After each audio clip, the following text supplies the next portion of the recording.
that he is part of the whole mess, but also his preparedness to drag all others involved with him.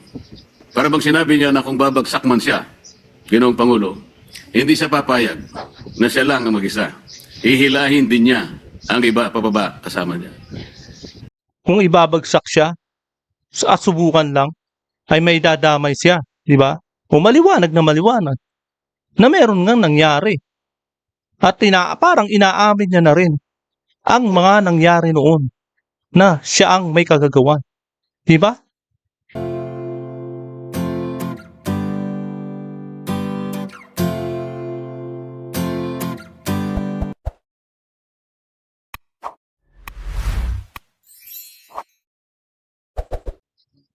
Ayan po mga kababayan at mga kapag-express. Dito po sa video ito, kung paano na naman po tayo niloloko sa mga statement ni dating speaker sa video niya. Dito kung paano palpalin ni butihing Senador Rodante Marcoleta ang dating speaker na si Martin Romualdez sa pamamagitan ng kanyang privilege speech dyan sa Senate plenary session. Walang kawala sa pagsisinungaling si dating House Speaker Martin Romualdez. Dahil yung mga tinuran niyang salita ay hindi naman talagang nababase sa aktwal na pangyayari sa mga nakaraan, sa mga nagdaang araw, di ba? Huli niya siya sa biyahe, kumbagay napag-iiwanan na po siya sa biyahe. Kumbaga alam na niya ng taong bayan, ang tanong bakit ngayon lang siya nagsalita? Ang dami nang naganap at nangyari habang nagkakagulo na sa bawat investigasyon, sa bawat interview ng mga kongreso, senador, halo-halo, iba't ibang organisasyon, iba't ibang individual, at iba-ibang mga kumbagay matataas na politiko na nakanya-kanyang komento. Samantalang siya ay patuloy kasi siya ay sa pananahimik na yun, ng araw na yun. Patuloy siya sa pananahimik habang nagkakagulo sa bawat investigasyon nga, di ba? Ito lang ang sa akin. Hindi umubra ang mga script na pinalaganap niya na habang tahimik siya. Pero gumagalaw ang mga galamay niya. Gumagalaw ang kamay niya sa pamamagitan ng paggawa ng script na dati at patuloy siya sa pananahimik, di ba? Na ang akala niya na sa patuloy niya na sa pananahimik ay ubra ang mga utos niya sa mga taga-Quadcom, example, na siraan ang mga Duterte. At syempre, ma-extend ang ano niya, ang term niya na meron namang kumbagay meron siyang pangarap na maging presidente noon na akala niya magiging malinis siya sa kabila ng gawa ng ginagawa niyang mga script. Di ba? Alam ng taong bayan na siya ang lahat ng nasa likod ng paninira sa mga Duterte, especially. At alam na rin ng mga tao na siya ang pinapangalanan, di umano, sa malaking laganap na pangungurakot na halimbawa ng mali-malitang pera. Siya naman talaga di ba? Aligasyon, kumbagay maraming tawag natin umusbong. Nakagaya ng Nicotesa at ng 18 Marines. Marami, di ba? Lalong-lalo na si Saldico nung magsalita. Siya rin ang pinupunto, siya rin ang tinuturo, di ba? Pero sa nasabi niya na kumbaga yung pagsasalita niya sa video na hindi lamang siya ang inyong involved sa kurakutan na kapag nagkataon ay meron siyang idadamay. Kumbaga ito threatened to kumbaga notice niya to na kapag nadamay siya ay may dadamay siya. Ganun lang yun, logic, di ba? Na ako naman ay naniniwala ako doon kaya malawak ang sindikato dito sa gobyerno. Naniniwala ako na hindi lamang siya. Malawak nga sindikato, di ba? Kaya nga tinawag na sindikato, hindi lamang siya ang tao at involved. Kumbaga marami. Baka nandyan lang sa senador at sa kongreso, di ba? na dito sa gobyerno na mula sa low ranking official hanggang pagpalagay natin high ranking official. Ngayon, sa pagsasalita ni buting Senador Marcoleta sa plenary ay mabubuksan na sana ang mga matagal ng katanungan tungkol sa mga nawawalang trilyon na mga pera mula sa tax nating mga mamamayan at mga manggagawa na halos hikahos at buhay at pawis na nila para kumita lang sa madaling salita. Kaya ala sa akin, no, sana maimbestigahan na at mapatawad si dating Speaker Martin. Baga tawagin sa mga investigasyon si dating Speaker Martin Romualdez diyan sa Senado, especially sa Blue Ribbon. Di ba? Yan naman talagang gusto natin, di ba?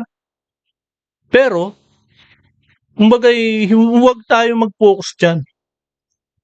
Yung mga senador, huwag sana mag-focus. Kumbaga, isabay na rin nila na dapat para sa mga senador, mas unahin ninyo or priority ninyo ang problema ng bansa sa ekonomiya, especially sa presyo ng bilihin at presyo ng kuryente na paano resolbahin. Kasi nga, niloloko na naman tayo ng Meralco na ito. Kaya walang pinagkaiba sa presyo ng langis na panay pangluloko sa taong bayan. Parang skyrocket kapag once na nagkaroon ng problema sa ibang bansa at nagkagera. Kaya nga sabi nga kapag oras na ibababa bumalik sa presyo parang feather lang kung malaglag. Very slowly ang pagbagsak ng presyo. Hindi yung biglaan din. Diba walang hiyaan naman talaga. Kaya ito po, no, sa video ito, panoorin po natin at bago pa ang lahat, ay welcome po muna sa aking channel. At muling nagbabalik ang inyong lingkod, Pads Press TV. Kaya panoorin po natin ang video ito, si Senador Rodante Marcoleta. One that strikes at the very heart of public accountability, the integrity of our institutions, and the trust reposed upon us by the Filipino people. On September 25, 2025, former Speaker Martin Romualdez was implicated in the flood control scandal. Gutesa testified during the Senate Blue Ribbon Committee hearing that the lawmaker is a leading figure in this scandal. Gutesa alleged that as a security aide to former Congressman Saldico, he was tasked to carry and deliver suitcases containing basura, a hideous term they use. Etong mga pagsasalita ni Senador Marcoleta, nare-repress tayo para wag lang po nating kalimutan at wag po tayo malinlang ng mga sinasabi kung sino man nakagaya ni Martin Romualdez. Akala niya kasi makakalimutan na natin. Pero ito, nagsalita na naman si Senador Rodante Marcoleta na para i-repress naman sa atin. Baka yung mga iba natin, mga iba dyan sa mga tao at mga kasama nating taong bayan baka nakalimutan na. Pero ito, nire-repress po ni Senador Rodante Marcoleta. For files of cash, approximately amounting to 48 million pesos each. He recounted that on one occasion, they brought up 35 suitcases for delivery to a residence identified as that of Martin. She was implicated by Gutesa. The former speaker remained silent. Only now has he spoken through a video statement dated April 21, 2026, where he finally addressed the allegations surrounding what is now one of the largest systemic looting of the national treasury in our nation's history, the flood control scandal.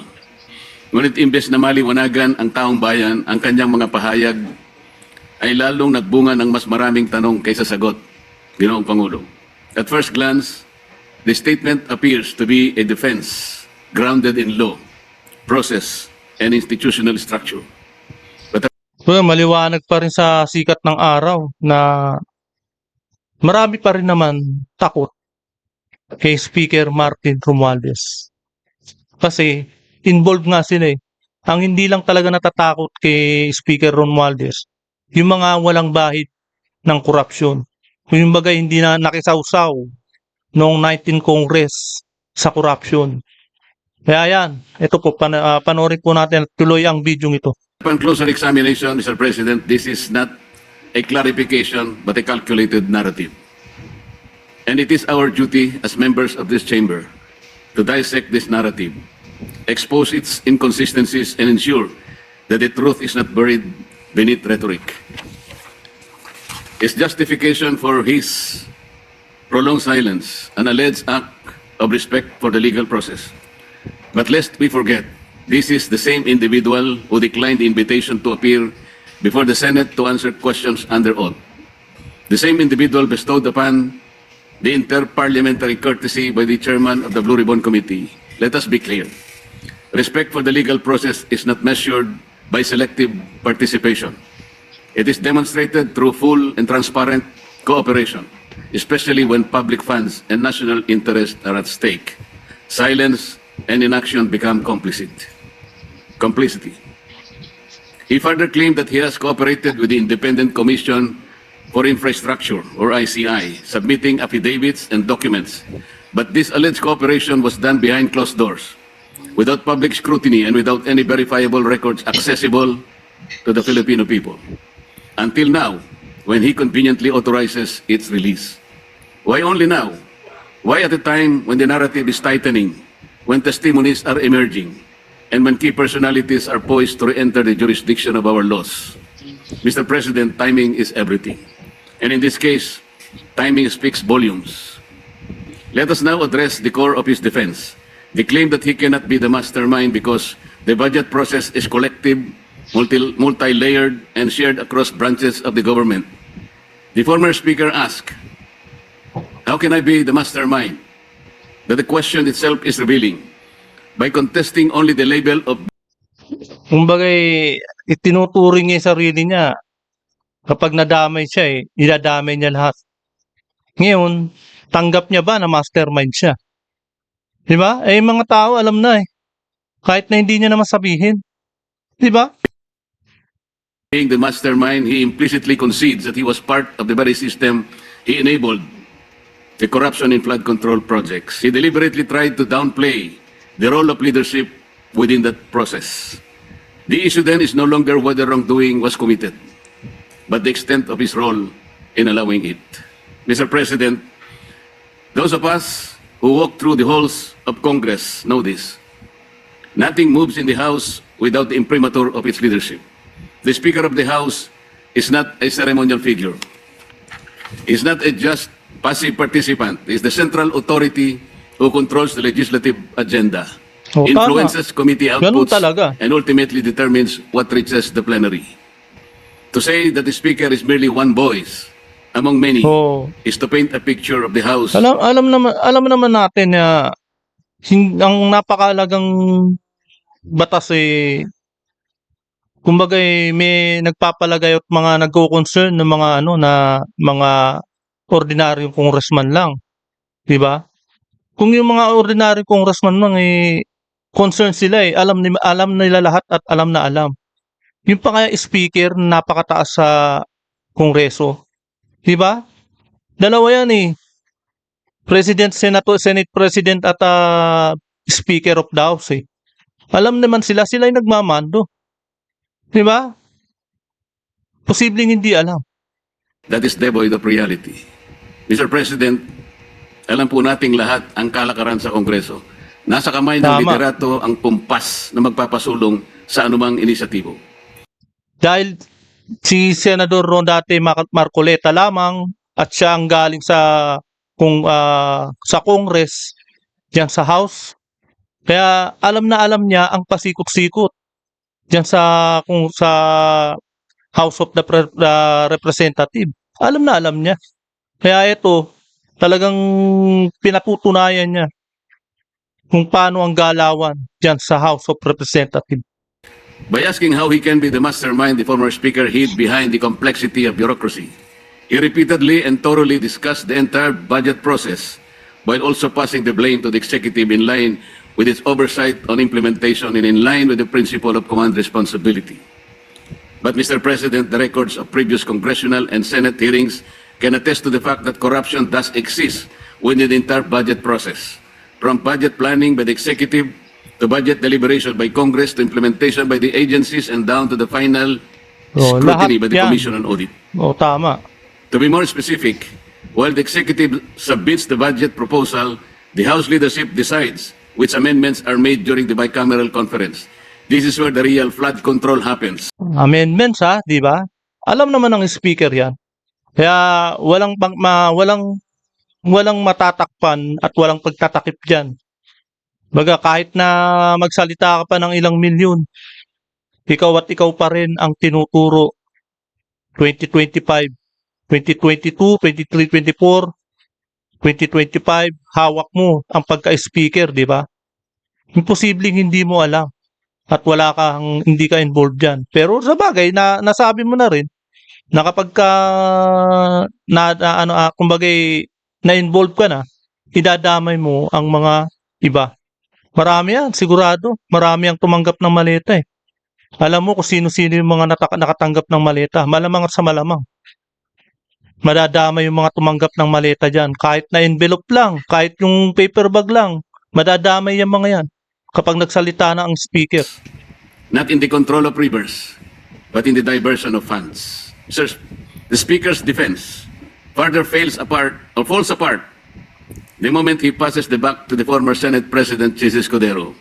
Tinuturo pa si Escudero, no? Led this chamber from May 2024 Kasama to na si September Grace po. 2025, thereby overseeing the Senate budget deliberations for only the 2025 national budget.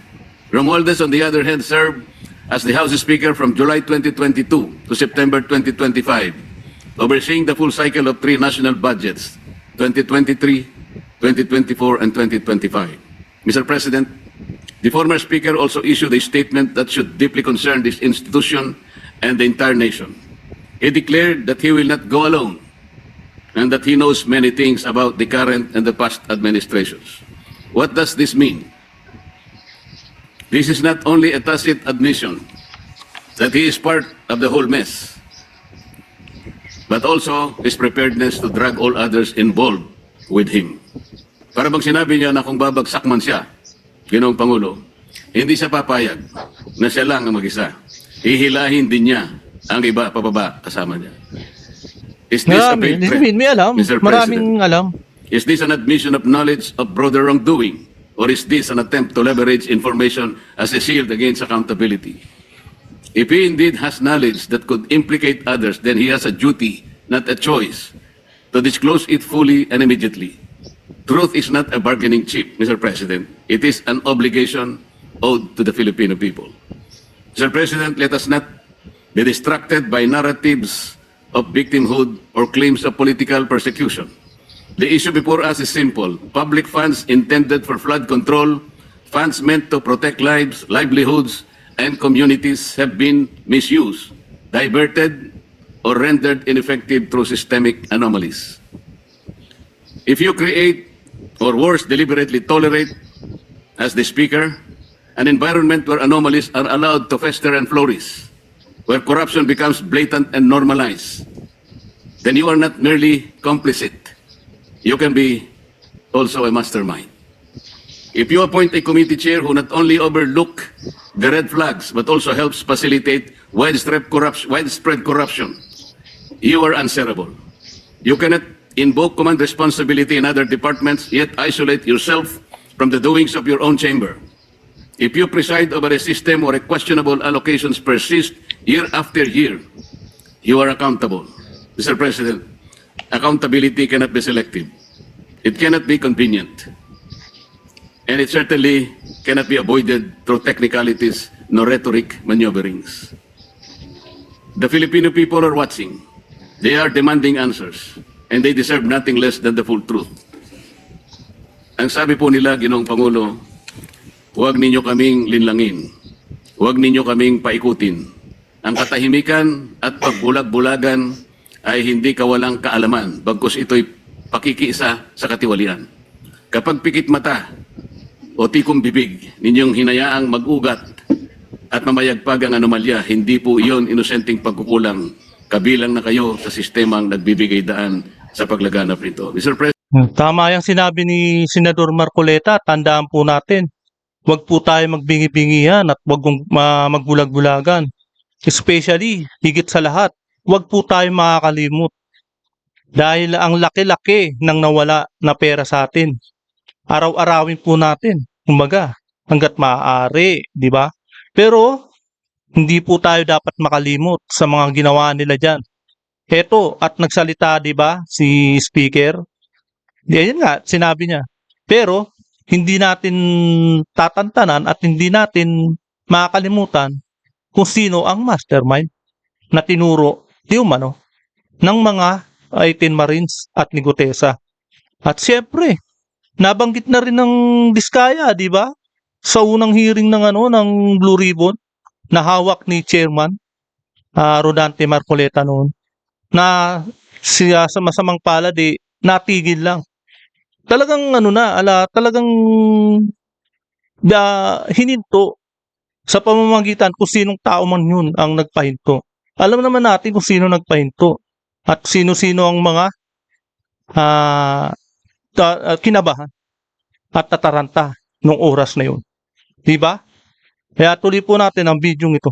President, this representation calls for a relentless pursuit of truth, wherever the evidence leads, whoever it implicates, and whatever the consequences may be. Kaya nga, sabi nga kung ibabagsak siya, at subukan lang, ay may dadamay siya. Diba? O maliwanag na meron nga nangyari. At parang inaamin niya na rin ang mga nangyari noon na siya ang may kagagawan. Diba? Because in the end, the integrity of this institution and the future of our nation depend on it. Maraming salamat po. Ayan po, napanood po natin. At buong video po natin napanood ang mga tinuran at pagsasalita at privilege speech ni Senador Rodante Marcoleta dyan sa plenary session ng Senate of the Philippines. Kaya hanggang dito na lamang po, at kung hindi ka pa nakapag-subscribe, please subscribe my channel para lagi kang updated sa bawat upload ko.